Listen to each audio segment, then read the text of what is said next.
Okay. Well, to say that I'm chuffed and very proud to do this tonight is an understatement.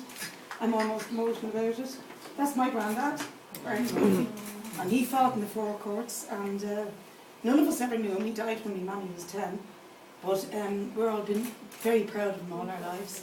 And I'm looking around the room, and I know by the cut he is that most of you are relatives. You're not related to the cloth of the judges and the barristers. And I'm very proud that that's the fact, and I'd love to get around to talk to you all about your experience and your memories and your parents' memories and your grandparents' memories of what 1916 meant to you. But I think it's really interesting that the Law Society has promoted this exhibition. It's a work of art. And I'm going to talk a little bit later about the connection between art and revolution.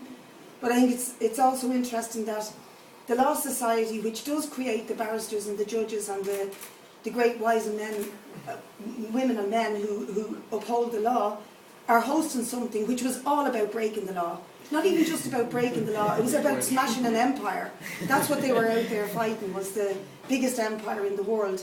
And now you come full circle 100 years later, and those who uphold the law are honouring those who absolutely smashed it. So I think that's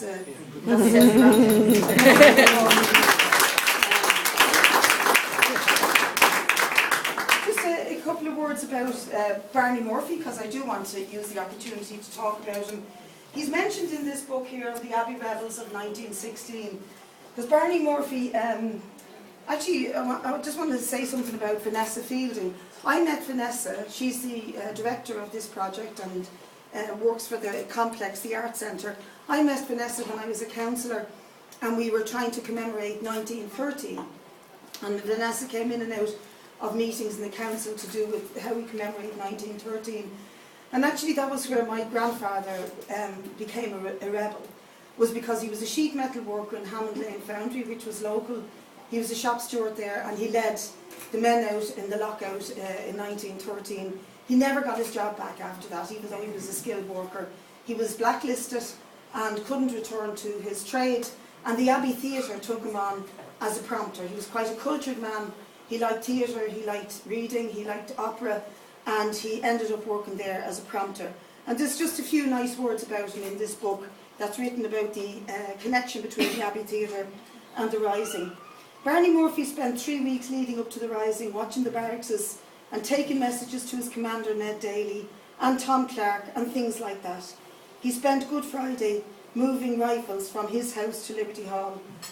Barney's career demonstrates the importance of a network of overlapping sports, cultural and art organisations, invariably honeycombed by IRB activists in the cultivation of a militant sense of Irish identity and in the subsequent emergence of an armed revolutionary movement.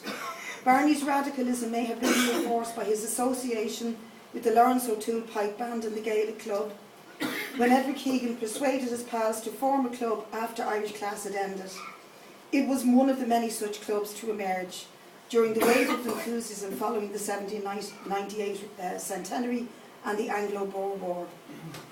So I just think that it's significant that that connection between art, militantism of working class people in 1913, the fact that he went on to work in the Abbey, the fact that art did play a big part, and the revival of Gaelic culture, language and art played a big part in, if you like, cementing the revolution and gelling it all together. And I think it's doing so again now with the contribution of Vanessa and her team. I think we should give them a big round of applause.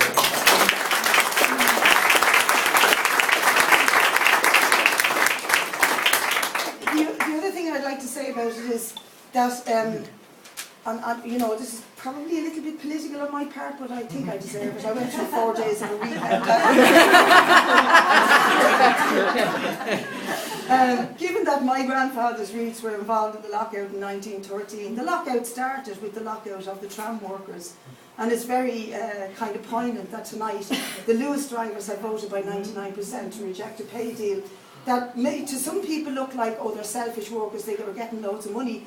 Actually what was happening was they were being made work 12 days a year more, and the starting pay for the newcomers was being dragged down to 2004 rates. So I think fair play to them for their expression of solidarity. Wherever this ends up, I think that's, you know, again, a connection between what happened 100 years ago and the militancy of today.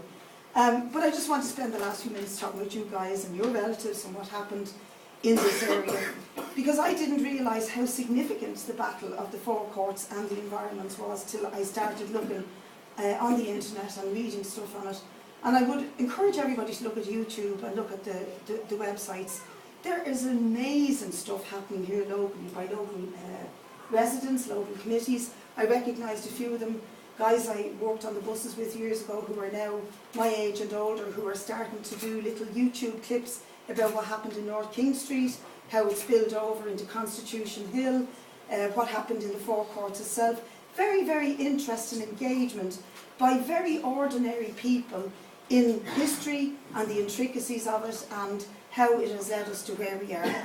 And what they all tell us is that under Ned Daly, all your relatives and mine played one of the most significant roles in 1916. Very significant, because strategically, when you think about it, and it's pointed out in these YouTube videos, the forecourts was on the path of the movement of troops from Houston Station, or Kingsbridge at the time, and from Broadstone, which was the gateway to the west of Ireland, to big barracks like Athlone and Athy and all the rest of it. So British troops were very much impeded from moving into the city for the 6 days that our relatives held this area. They held up probably, in terms of the operation of the British Army, they held them up probably more than anybody else outside of Mount Street. And all of the history books will tell you that this was the area of one of the most significant fights and one of the most strategic, if you like, parts that was played in the Rising at the time. And the fighting that ensued for about 7 days, you had about 70 rebels against 800 members of the South Staffordshire Regiment. And I always think this sounds like Robin Hood, the Sherwood Foresters were also in this area. Robin Hood's merry men weren't far away. So 70 rebels really held out against these, strategically probably helped to make the Rising as significant as it was, because they held back the movement of British troops. And so I want to finish by paying tribute to our relatives and to the local people in this area who have done a wonderful job of resurrecting the history and its significance. And, you know, I thoroughly enjoyed reading up on it and watching it. I wish some of them were here tonight, and perhaps they are. We'll probably get to know each other afterwards.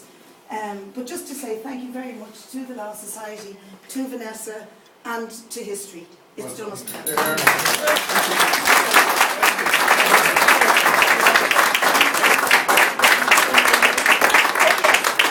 Sorry, I meant to say, for the first time doing that like this, the exhibition is now formally launched.